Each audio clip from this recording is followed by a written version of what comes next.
शहर भर में डॉक्टर मिश्रा के मुकाबले का कोई डॉक्टर न था। उनकी प्रैक्टिस खूब चढ़ी बढ़ी थी। यशस्वी हाथ के साथ वे बड़े विनोद प्रिय, मिलनसार और उदार भी थे।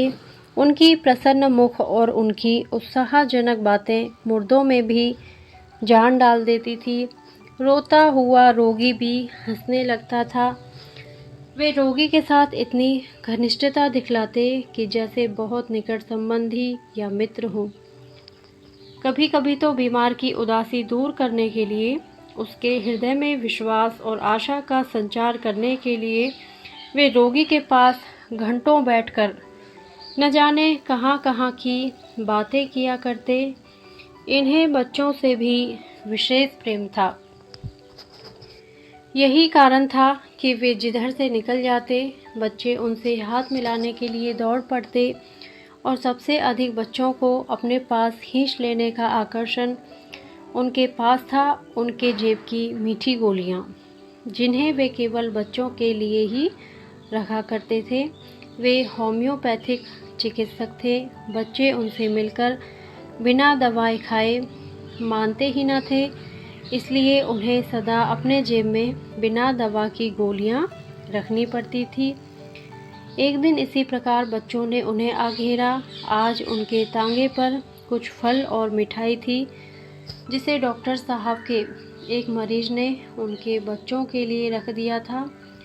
डॉक्टर साहब ने आज दवा की मीठी गोलियों के स्थान में मिठाई देना प्रारंभ किया। उन बच्चों में एक 10 वर्ष की बालिका भी थी, जिसे डॉक्टर साहब ने पहली ही बार अपने इन छोटे छोटे मित्रों में देखा था। बालिका की मुखाकृति और विशेषकर आंखों में एक ऐसी भोली और चुभती हुई मोहकता थी कि उसे स्मरण रखने के लिए उसके मुंह की ओर दूसरी बार देखने की आवश्यकता न थी। दूसरे बच्चों की तरह डॉक्टर साहब ने उसे भी मिठाई देने के लिए हाथ बढ़ाया, किंतु बालिका ने कुछ लज्जा और संकोच के साथ सिमटकर सिर हिलाते हुए मिठाई लेने से इनकार कर दिया। यह बात जरा विचित्र सी थी कि बालक और मिठाई न ले। डॉक्टर ने एक की जगह 2 लड्डू देते हुए उससे फिर बड़े प्रेम के साथ लेने के लिए आग्रह किया। बालिका ने फिर सिर हिलाकर अस्वीकृति की सूचना दी। तब डॉक्टर साहब ने पूछा, क्यों बिटिया, मिठाई क्यों नहीं लेती? आज एकादशी है, आज भी कोई मिठाई खाता है? डॉक्टर साहब हंस पड़े और बोले, यहाँ इतने बच्चे खा रहे हैं तो आदमी खा सकते हैं, औरतें नहीं खाती। हमारी दादी कहती है कि हमें एकादशी के दिन अन्न नहीं खाना चाहिए। तो तुम एकादशी करती हो? क्यों नहीं? हमारी दादी कहती है कि हमें नेम धर्म से रहना चाहिए। डॉक्टर साहब ने दिन में बहुत से रोगी देखे, बहुत से बच्चों से प्यार किया और संभवतः दिन भर वह बालिका को भूले भी रहे, किंतु रात को जब सोने के लिए लैंप बुझाकर वे खाट पर लेटे तो बालिका की स्मृति उनके सामने आ गई। वह लज्जा और संकोच भरी आंख, वह भोला किंतु दृढ़ निश्चयी चेहरा, वह मिठाई न लेने की अस्वीकृति का चित्र उनकी आंखों के सामने खिंच गया। बाद में डॉक्टर साहब को मालूम हुआ कि वह एक दूर के मोहल्ले में रहती है। उसका पिता एक गरीब ब्राह्मण है जो वहीं किसी मंदिर में पुजारी का काम करता है। अभी 2 वर्ष हुए जब बालिका का विवाह हुआ था और विवाह के 6 महीने बाद ही वह विधवा भी हो गई। विधवा होते ही पुरानी प्रथा के अनुसार उसके बाल काट दिए गए थे और यही कारण था कि उसका सिर मुंडा हुआ था। उस परिवार में 2 विधवाएं थीं, एक तो पुजारी की बूढ़ी माँ, दूसरी यह अभागिनी बालिका। एक का जीवन अंधकारपूर्ण भूतकाल था, जिसमें कुछ सुख स्मृतियाँ धुंधली तारिकाओं की तरह चमक रही थी।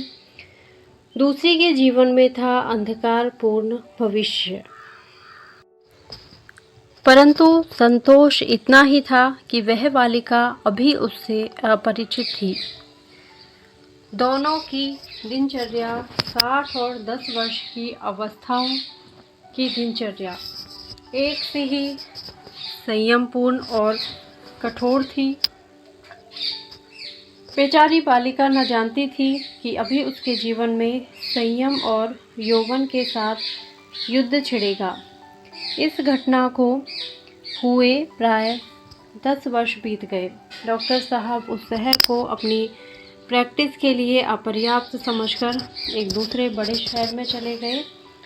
यहाँ उनकी डॉक्टरी और भी चमकी। वे गरीब अमीर सभी के लिए सुलभ थे। बड़ा शहर था, सभा सोसाइटियों की भी खासी धूम रहती और हर एक सभा सोसाइटी वाले यह चाहते कि डॉक्टर मिश्रा सरीखे प्रभावशाली और मिलनसार व्यक्ति उनकी सभा के सदस्य हो जाएं। किंतु डॉक्टर साहब को अपनी प्रैक्टिस से कम फुर्सत मिलती थी। वे इन बातों से दूर ही दूर रहा करते थे। इसी समय शुद्धि और संगठन की चर्चा ने जोर पकड़ा। शताब्दियों से सोए हुए हिंदुओं ने जाना कि उनकी संख्या दिनों दिन कम होती जा रही है और विधर्मियों की, विशेषकर मुसलमानों की संख्या बेहिसाब बढ़ रही है। यदि यही क्रम चलता रहा तो 100-150 वर्ष बाद हिंदुस्तान में हिंदुओं का नाम मात्र भले ही रह जाए, किंतु हिंदू तो कहीं ढूंढे से भी ना मिलेंगे, सभी मुसलमान हो जाएंगे। इसलिए धर्म भ्रष्ट हिंदू और दूसरे धर्म वालों को फिर से हिंदू बनाने और हिंदुओं के संगठन की सबको आवश्यकता मालूम होने लगी। आर्य समाज ने बहुत बड़ा आयोजन करके 10-5 शुद्धियाँ भी कर डाली। हिंदू समाज में बड़ी हलचल मच गई। बहुत से खुश थे और बहुत से पुराने ख्याल वाले इन बातों को अनर्गल समझते थे। उधर मुसलमान भी उत्तेजित हो उठे। तंजीब और तबलीग की स्थापना कर दी गई, किंतु डॉक्टर मिश्रा पर इसका प्रभाव कुछ भी ना पड़ता। हिंदू और मुसलमान दोनों ही समान रूप से उनके पास आते थे और वे दोनों की चिकित्सा दत्तचित होकर करते। दोनों जाति के बच्चों को समान भाव से प्यार करते। उनकी आंखों में हिंदुओं का शुद्धि संगठन और मुसलमानों का तंजीम तबलीग व्यर्थ के उत्पाद थे। एक दिन डॉक्टर साहब अपने दवाखाने में बैठे थे कि एक घबराया हुआ व्यक्ति, जो देखने से बहुत साधारण परिस्थिति का मुसलमान मालूम होता था, उन्हें बुलाने आया। डॉक्टर साहब के पूछने पर उसने बतलाया कि उसकी स्त्री बहुत बीमार है। लगभग 1 साल पहले उसे बच्चा हुआ था। उस समय वह अपने माँ बाप के घर थी। देहात में उचित देखभाल न हो सकने के कारण वह बहुत बीमार हो गई। तब रहमान उसे अपने घर लिवा लाया, लेकिन दिनों दिन तबीयत खराब होती ही जा रही है। डॉक्टर साहब उसके साथ तांगे पर बैठकर बीमार के देखने के लिए चल दिए। एक तंग गली के मोड़ पर तांगा रुक गया। यही जरा आगे कुलिया से निकलकर रहमान का घर था। मकान कच्चा था। सामने के दरवाजे पर एक टाट का पर्दा पड़ा था, जो 2-3 जगह से फटा हुआ था। उस पर किसी ने पान की पीक मार दी थी, जिससे मटियाला सा लाल धब्बा बन गया। सामने जरा सी छपरी थी और बीच में एक कोठरी। यह कोठरी रहमान के सोने उठने बैठने की थी और यही रसोई घर भी थी। रहमान बीड़ी बनाया करता था। गीले दिनों में यही कोठरी बीड़ी बनाने का कारखाना भी बन जाती, क्योंकि छपरी में बौछार के मारे बैठना मुश्किल हो जाया करता था। कोठरी में दूसरी तरफ एक दरवाज़ा और था, जिससे दिख रहा था कि पीछे एक छोटी सी छपरी है और जिसके कोने में टट्टी थी और टट्टी से कुछ दुर्गंध भी आ रही थी। रहमान पहले भीतर गया। डॉक्टर साहब दरवाजे के बाहर ही खड़े रहे। बाद में वे भी रहमान के बुलाने पर अंदर गए। उनके अंदर जाते ही एक मुर्गी जैसे नवागंतुक के भय से कुड़कुड़ाती हुई, पंख फटफटाती हुई डॉक्टर साहब के पैरों के पास से बाहर निकल गई। डॉक्टर साहब के बैठने के रहमान ने एक स्टूल रख दिया। उसकी स्त्री खाट पर लेटी थी। वहाँ की गंदगी और कुंद हवा देखकर डॉक्टर साहब घबरा गए। बीमार की नब्ज देखकर उन्होंने उसके फेफड़ों को देखा, परंतु सिवा कमजोरी के और कोई बीमारी उन्हें ना देख पड़ी। वे बोले, इन्हें कोई बीमारी तो नहीं है, यह सिर्फ बहुत ज़्यादा कमज़ोर हैं। आप इन्हें शोरबा देते हैं? रहमान, शोरबा यह जब ले तब ना, मैं तो कह कह के तंग आ गया हूँ। यह कुछ खाती ही नहीं, दूध और साबूदाना खाती है, उससे कहीं ताकत आती है? क्यों? डॉक्टर साहब ने पूछा।